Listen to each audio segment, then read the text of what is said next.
Isa na namang mainit na usapan ang sumiklab sa crypto community matapos pong maglabas ng komento ang analyst na si Ginong Egrag Crypto. Ayon po sa kanya, tila may kakaibang pattern tuwing nagiging bullish ang Cointelegraph kay XRP.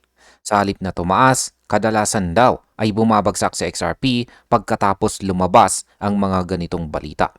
Ngayong maraming traders ang nagtataka kung totoo nga bang may koneksyon ang media sa galaw ng market, oras na para pag-usapin natin ito. Pero bago po tayo magpatuloy ay pakibasa na lamang po muna ang disclaimer dito po sa ibaba ng ating screen. At ayan, ano nga ba ang sinabi ni Ginong Egrag Crypto tungkol kay Cointelegraph? Sabi po rito ay crypto analyst Egrag Crypto recently voiced skepticism toward Cointelegraph coverage of XRP, suggesting that the media outlets' bullish reports often coincide with sharp declines in the token's price. Ayan, paliwanag natin yan. Ayon po kay Ginong Egrag, tila may kakaibang ugnayan po sa pagitan ng bullish reports ng Cointelegraph at sa biglang pagbaba ng presyo ng XRP.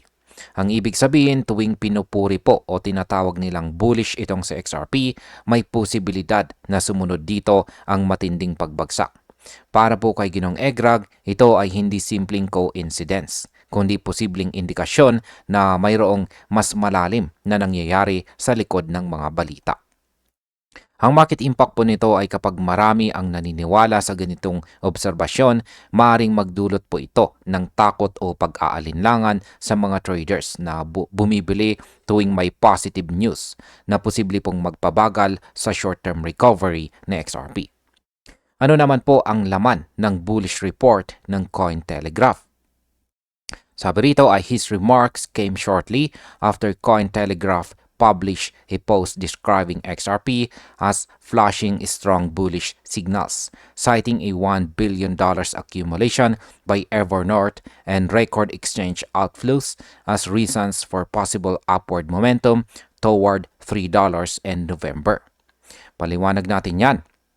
Ang pahayag po ni Ginong Egrag ay kasunod ng article ng Cointelegraph kung saan tinawag nilang flashing strong bullish signals sa XRP.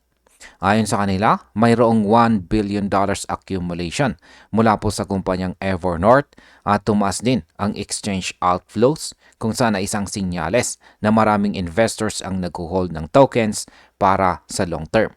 Dahil dito, tinansya po ng media na maaring umakyat si XRP hanggang $3 ngayong buwan ng November. Kaya ang market impact po nito ay ang ganitong uri ng balita ay karaniwang nagdudulot ng hype at saka short-term rally.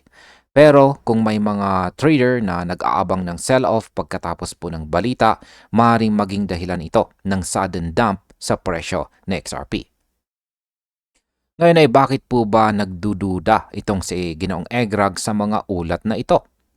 Sabi rito ay Egrag stated that he hesitated to make his concerns public but decided to do so after noticing what he believes to be a recurring pattern between Cointelegraph's optimism headlines and XRP's subsequent price movements. Paliwanag natin yan. Matagal na raw na pinag-isipan ni Ginoong Egrag bago niya inilabas ang kanyang obserbasyon.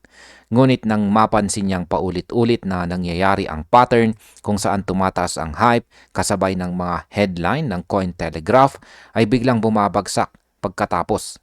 Napagdesisyonan po niyang ipaalam ito sa publiko. Para sa kanya, kailangan ng pagtuunan ng pansin kung may koneksyon ang mga ulat ng media sa short-term volatility ni XRP. Ang market impact po nito ay kung totoo ang pattern na ito, maaari pong gamitin ito ng mga short-term traders bilang signal para magbenta tuwing may bullish headline na lalong magpapalala sa pagbaba ng presyo. Ngayon ay posible bang may insider knowledge ang Cointelegraph? Sabi rito, he implied that if XRP were to experience another drop following the recent coverage, it could indicate that Cointelegraph might be operating with insider knowledge. Ayan.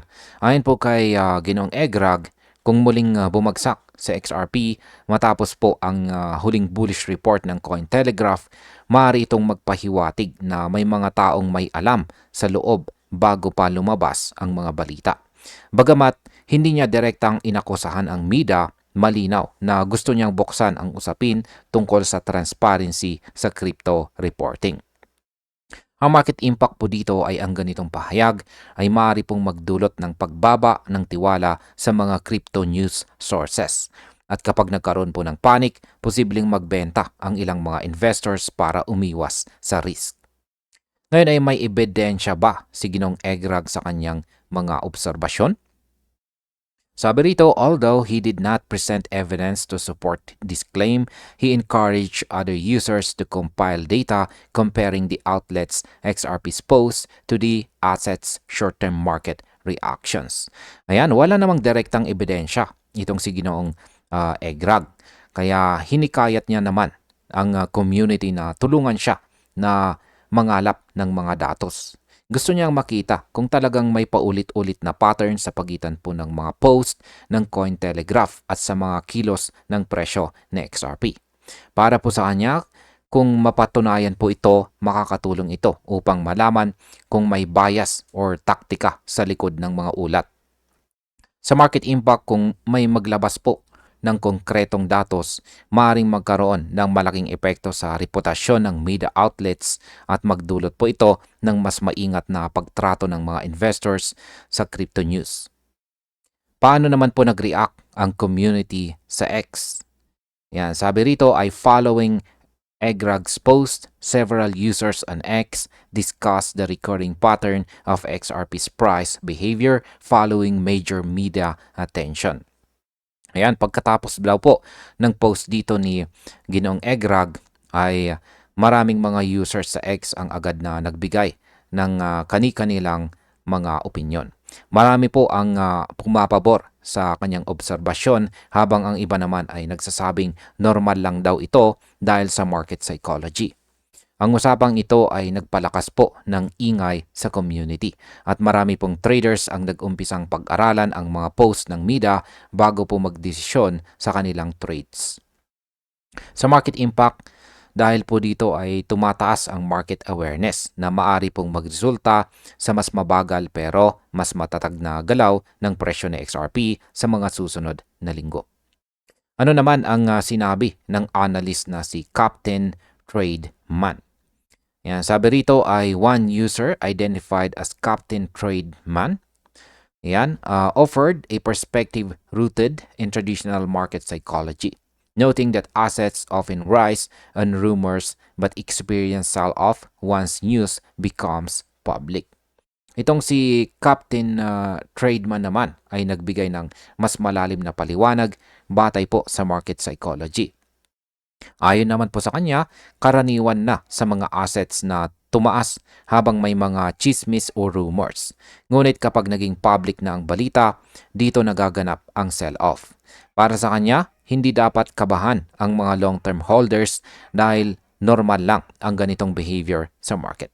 Kaya ang market impact po nito ay kapag sinunod ng mga traders ang ganitong prinsipyo, posibleng magkaroon po ng short-term pullback pero makabawi rin sa XRP kapag humupa ang hype.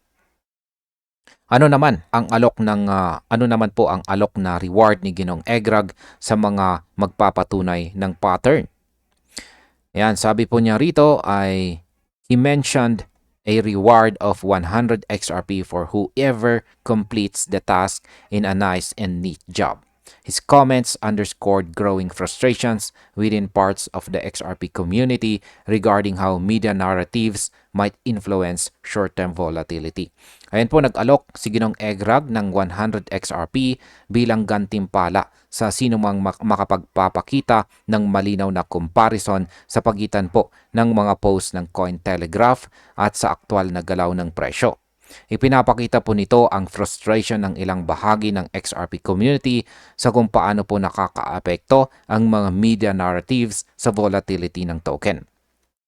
Ang market impact po nito ay ang ganitong hakbang ay pwedeng magbukas ng transparency project sa community na makakatulong po upang maunawaan kung paano po naapektuhan ng balita ang presyo ng XRP. Ano naman ang laman ng mismong post ng Cointelegraph? Sabi rito, the Cointelegraph post that prompted EGRAG's reaction emphasized strong on-chain indicators for XRP, particularly Evernorth's large-scale accumulation and a surge in exchange outflows.